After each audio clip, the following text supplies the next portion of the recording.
I'm Victor Borg. I'm a senior lecturer at RMIT University in the School of Accounting, Information Systems and Logistics. With me today, I have Hilda Carmichael and Sherrie Williams, so we can have a bit of a chat about RMIT's graduate attributes and career development. Hello, Hilda and Sherrie. Thanks for coming in today. Great to have you here and being part of this podcast. Thank you for having us. Yeah, pleasure. Perhaps you can start by introducing yourselves. Yes, Hilda Carmichael. I'm a partner in KPMG, very much one of the partners in our technology division of our management consulting practice. I lead our Workday practice nationally, a team of about 30 consultants across the Eastern Seaboard. And very proud to be sitting next to Sherrie here today, who's also part of our team. So Sherrie Williams, I am part of the Workday practice at KPMG. I've moved across internally in KPMG, so I did actually come from the data sector, being an ex-accountant. So Workday is my speciality, and I work in data migration there. Excellent. I guess perfect marriage to transition from accounting into data. It's all dealing with data at the end of the day, isn't it? It certainly is. Okay, so look, in terms of RMIT's graduate attributes, these attributes reflect the skills and abilities we expect our students to acquire and demonstrate in their work life after they leave university. And these attributes are important because they link employability skills to career development. At the forefront of these attributes is work ready. And work ready, I guess, it's at the top of these attributes. And we expect our students to be work ready when they finish their courses. And they're outside in the outside world. So to do this, we provide our students a lot of opportunities to work on, real life projects to get that real world feel about how things happen and what challenges mean and the sort of opportunities these challenges present for them. We offer them internships and co-op programs in order to really build up, I guess, their stamina and this attribute in being work ready. What I would like to ask you is, as practitioners, what does work ready mean for you? And look, if you don't mind, I just wouldn't mind starting that, because I started my technology career, I was at year 12 at the time, and it was there very early, back in, this will tell my age, 1988, where the very first universities offered industry-based learning. So I was the second cohort of students where the industry offered that. And I look at that in retrospect is, what it really provides is that application of all the concepts that you learn through your tutorials, through your work assignments, and provide that by way of real application. And the opportunity to be able to collaborate with colleagues and apply real work problems and apply your critical thinking. Yes, very true, very true. What do you think, Sherrie? Definitely. So for me, when I started my career, I had a slightly different entrance into accounting and technology. I didn't do my degree straight out of school and then start as an accountant. I went through a diploma process and was already working quite young. So for me, being work ready, the technical skills you can learn, being work ready is really about having the curiosity to go out and learn new skills, and the curiosity to work with new people and with the people of the organisation that you're joining, going in and looking to solve problems and looking for solutions, looking to optimise the work that you're doing and take on those skills. Yes, so what do you think some of these skills could be that would make someone work ready? Other than technology skills, what other skills can come into play here to be, ready to go? It's a whole host of personal skills, I think. It's adaptability, it's collaboration with your teammates. Again, it's that curiosity, wanting to learn more and wanting to reach out and solve problems. There are some foundational skills as well. Yes. I think there will be a component of technology that you need to know. So whether it be if you're in computer science and you want to learn Python programming, there is a component that is really just quite important by way of application. And that helps you as an individual know that you can walk into a role and there's a sense of confidence in the sense that I can deliver value straight away. Yes. But I think there's also foundational elements around just sheer time management. Very important. Right. Very important. The ability to manage expectations, because I think you will have priorities in your personal life, priorities in your work life, and commitments in both. And being able to have honest and authentic conversations to help others understand what is on your prioritisation load, and being able to, work with that and not overcommit. And so I think there's some elements there that is just really foundational and important that you won't necessarily get at all until really your first 2 years. That's true. That's true. And I guess, when you layer that with someone's involvement in the community as well. So they could be working, their day job, but they're involved with the community as well. So they could be volunteering for an organisation or doing some other work for whatever the community organisation might be. And through that process, they're also developing these skills as well.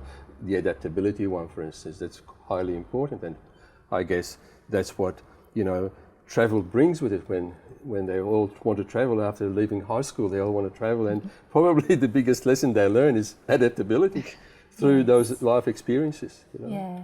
One of the things that we certainly look for in graduates is, I think certainly having the degree and passing your degree, absolutely. That's very much, that's why we're here having the interview and the conversation. So I look deeper into, where is your growth mindset? Your career can have setbacks. Not everything goes perfectly to plan. So I'm looking for individuals that have that sense of, as Sherrie mentioned, curiosity, but a real growth mindset. How can you take positivity through your failures and take those as absolute learnings for your career and your life lessons? Definitely. What do you think, Sherrie? I was just going to add to that, because I think throughout the whole course of your career, you're going to receive feedback, and especially when you're starting to learn. So knowing that you can reach out for that feedback and being able to receive it in a positive way and use it as a growth stepping stone for yourself and really take that on board, that will determine the pace of your growth through an organisation. So I think that's really important. Absolutely. And, in fact, this conversation is leading into another attribute, which is all about innovation. And we expect our graduates to be innovative. And I guess it's not just about innovative to resolve a problem for someone or create something new, but also, I guess, to some point as well in re-engineering themselves in terms of where they want to go with their career and have those career changes at whatever point in life might occur. And it really takes a creative mindset, right? So I think technology moves at such a rapid pace.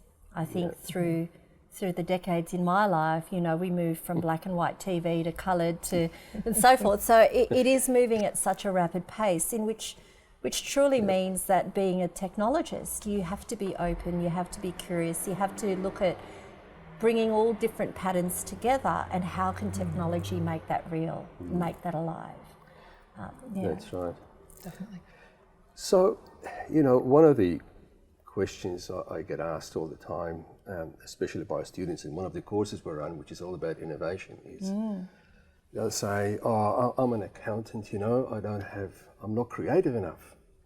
Right? They seem to shy away. Very creative. Yeah, they are very creative. When I tell them what they can do, they're quite amazed in terms of the degree of creativity that they have. But how do you think someone can develop that ability to be creative and constantly become innovative? Because you need to sort of have those ingredients in place there. I think it's about making a habit of taking those steps to think outside the box. So whenever you're given a task at work or you're presented with a problem, whether it's in life or work, you break down that task, look at what needs to be done and what is the outcome, and then think about some other ways that you can achieve that outcome.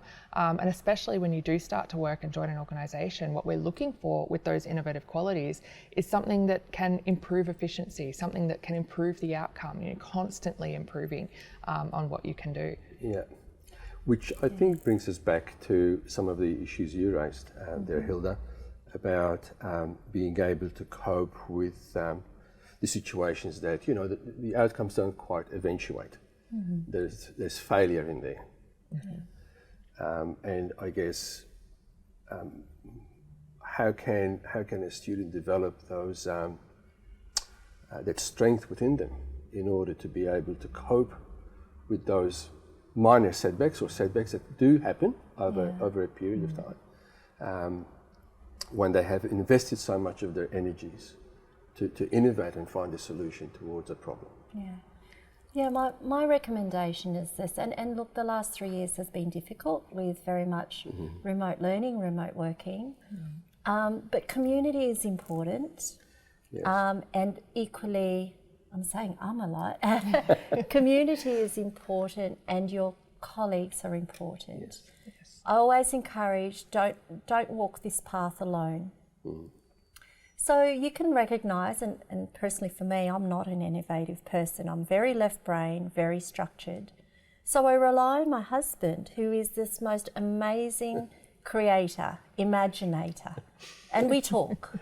And he helps me. That's good. And so I also think of your plus one. Who do you talk to? Who are the communities that you're building to help,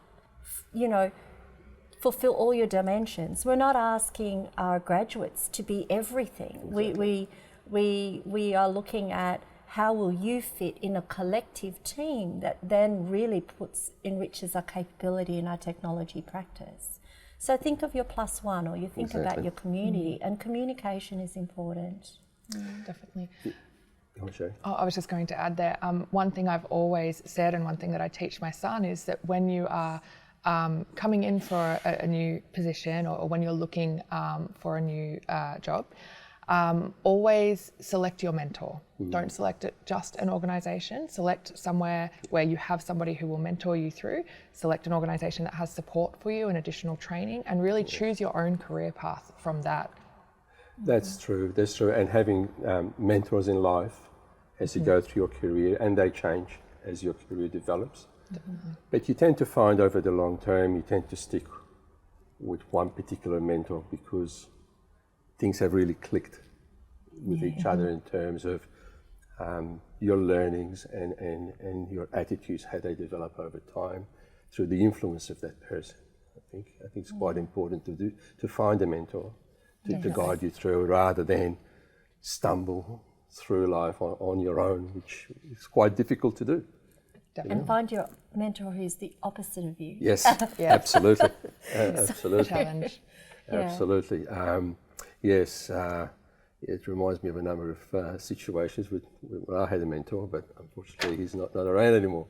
So things change. But this brings us to another interesting attribute, because this ability to adapt and learn and discover new ways of doing things, I guess, leads us to the next attribute, which is an expectation that our students develop an ability and a commitment towards lifelong learning. Yes. So what does lifelong learning tell you? How do you see that? In terms of putting it into practice. Sorry to interrupt. Look, I honestly think that my mother taught me that, she was a lecturer herself. Right. So she really envisioned that continue to learn. You are an individual, you're a canvas that is continually developing, evolving. The world around you is evolving. Technology is evolving. So, making sure that, you don't see life as a plateau. That the world around you is connecting, evolving, changing.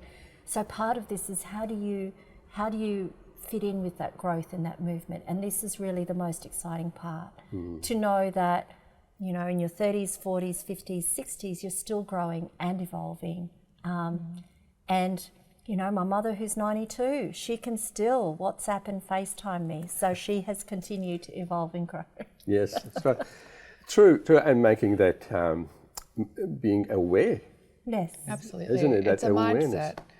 Yeah, it's a mindset that has to happen. So whether it's at work or in your personal life, you should never stop learning in any capacity. I'm in a similar situation. My grandmother is in her 80s and has just done a certificate 2 in IT because she didn't want to get left behind. Brilliant. But to apply that both at work and finding new pathways that you could follow and go down, but also hobbies and at home as well. I think it's really important. And scientifically, as humans, we're at our best when we're learning. So fantastic.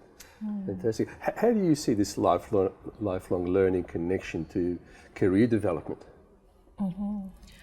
Well, your Sherrie is a great example.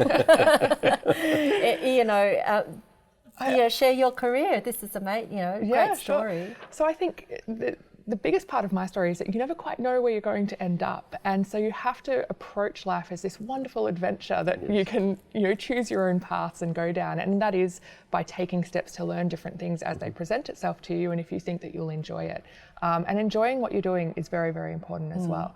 So I started out, as I mentioned earlier, I started out doing bookkeeping and then worked my way through my accounting qualifications and became an accountant and worked my way up to an executive level there. I stopped accounting and had moved quite naturally then into more of a financial reporting space and started my own business doing financial reporting mainly for small businesses because I found that they didn't always have the tools that they needed. And then I quite literally fell into Workday. I had taken some time off, I went backpacking, and when I came back, I took a short contract that was designed to see me through while I found a new role.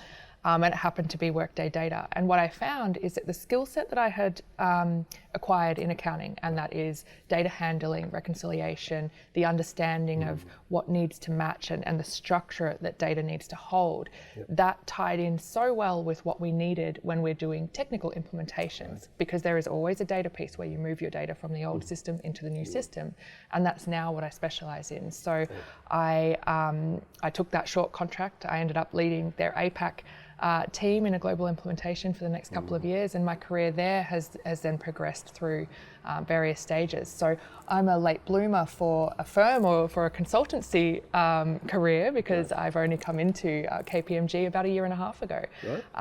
And it's been fantastic. So there is always different career paths, there's always different opportunities. When I started my accounting studies, I never thought that there was so many different interesting aspects that you can follow just within finance, and now that world has opened up again. So.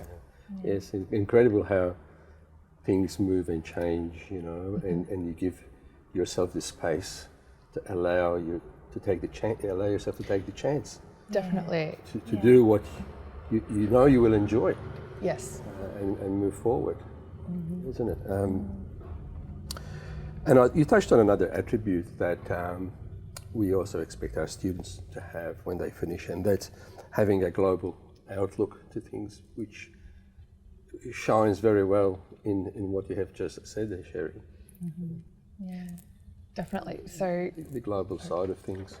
Oh, look, we can't ignore it. I think just with technology and our network and the internet, we operate in a global context. Exactly. And so I think this is really about understanding some of the events that is happening in the world. What does that mean for us here in Australia, in Victoria, in Melbourne? But we are all global citizens, and that's the most important piece, which is one of the things that I do love about the key tenets and values is not just as a global mindset, but it's also, really what you're also thinking about by way of in context of your environment and the mark that you'll leave for the environment and the communities as well. Which brings me on to the last attribute, which is all about having an awareness and sensitivity to environmental, social and cultural issues. So we've already started to touch on the environment side of things, I guess, but we can always package the social side and the cultural side with it in terms of career development as well. And why do you think these are important for someone to have these attributes in the context of career development? I think this is really, what you do in your life, the career that you choose, what transcends that then really is about the purpose. What's the point to all of this? Yeah. And KPMG is a very purpose-led organisation, which means that I do look for graduates and our team members to have a sense of purpose.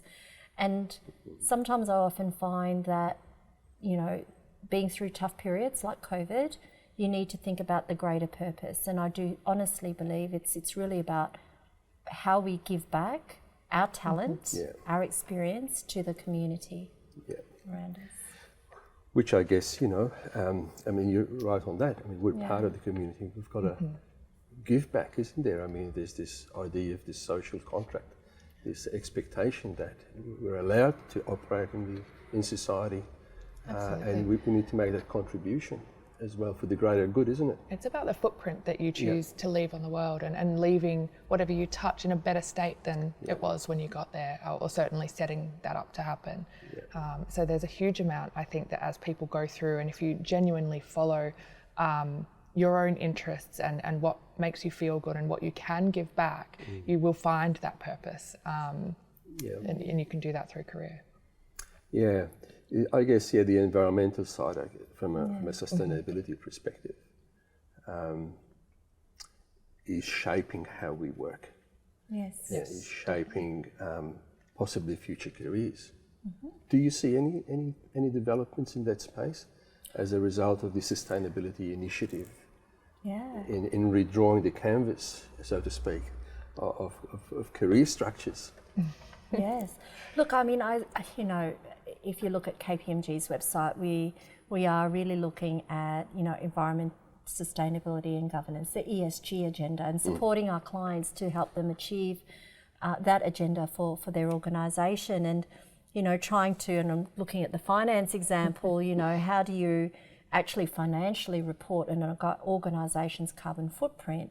You know, that requires a lot of technology, a lot of IoT, which then has to feed back into your ERP systems as well. So it's a very exciting space. And, you know, if we were to predict and look at some of the analysts, the upcoming roles that are coming through in the market is really very much about your data scientists, data engineers. We're living in a very highly connected digital world, so cybersecurity and cyber engineers.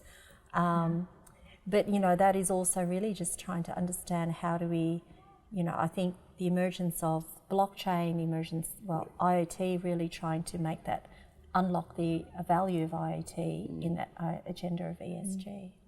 So the opportunity to use technology and interpret that technology is everywhere. When we talk about sustainability and environmental factors, you might find yourself as an analyst looking at one example that we gave today was analysing camera shots of endangered wildlife, and analysing where they are and what their current footprint is and what we need to do to take steps to protect them. You may be looking at climate change forecasts and different things that come in there. So the opportunity for analysts and for data technicians and for any technical roles out there is enormous, and I think it's only growing every day. Sherrie, you raised an interesting point when you were talking about the importance of data analytics and how it's all around us. And I guess the fun bit about data analytics is when you hit that critical analytical point in terms of really trying to work out what does all this really mean. Now, when you're working, or your colleagues, that does not necessarily have to be yourself, are working on a particular industry or the analysis of data relating to a particular industry which is highly specialized. Let's say, for instance, an issue dealing with the social issue, or a mining issue. Do you bring in other experts on the team to help with the analysis of that data, like mining specialists or environmental specialists who have got, I suppose, a different perspective to what's happening, or their own perspectives to what's happening, and they don't get sort of bogged down with the data? So one of the things that we're looking at the moment is around the analysis of, sorry, I've just gone blank on what's. So look, I mean, different sectors, you know, in KPMG, where we really truly unlock the value is that we bring our sector specialists with the technologists and, you know, domain experts. So, good case example in the healthcare sector, we actually have a resident nurse. Well, there you go. A resident nursing unit manager, a NUM. And those individuals are incredibly impactful as we try and help clients scenario model what is the optimum bed configuration and bed allocation in a hospital based on patient demand, you know, staffing and workforce supply, and how it does that, you know, peak and trough over time. And how does that also allow us to make the right decisions, the timely decisions to triage patients as they come in and make sure you have enough workforce to triage that, but also managing it through in terms of getting the right workforce allocation and also workforce costs as well, right? So that's one good example. And here in this beautiful room of the university, another great example is we do have the resident student operations directors that really look at student demand, international student supply, and what does that mean for the university? How many lecture theatres should be open? How many academics do we need to have on site? So trying to really optimise that model for a university is quite important. And to do that, you can only have that deep sector university knowledge with the technology and the analytics capability to really model that, analyse that. And I guess that having that that expertise on hand, when you couple it with the data analytics, the whole process becomes so enriching and rewarding, and that you'll be able to cut through those critical points that you need to understand in order to make the decisions that you need to make. Yeah, absolutely. And every decision should have data backing it. Absolutely. It's your evidence. Absolutely. At the end, well, a part of the evidence, let's put it this way. Absolutely is. Look, it's been fantastic talking to both of you on these issues surrounding graduate attributes and career development. It brings us, unfortunately, towards the end of our discussion. Hilda and Sherrie, thank you very much. It's been great having you on board, and your insights and experiences are worth $1 million. So thank you so much. And if you don't mind, I just want to just close with one piece that, you know, I look at the attributes that RMIT have identified, and I really love the way it really articulates. There's the what you do, which is industry-based learning, global experience, coupled with how you do it, right? Which is really about the innovation, this environment and social impact. And so I do think that if we can just leave with one message is, you know, look at life and look at your learning and look at your career, not just in terms of what you do, but it's also how you do it. The mindset and how you apply to it is really important. Exactly. Thank you, Hilda. Thank you, Sherrie. Thank you for having us. A pleasure.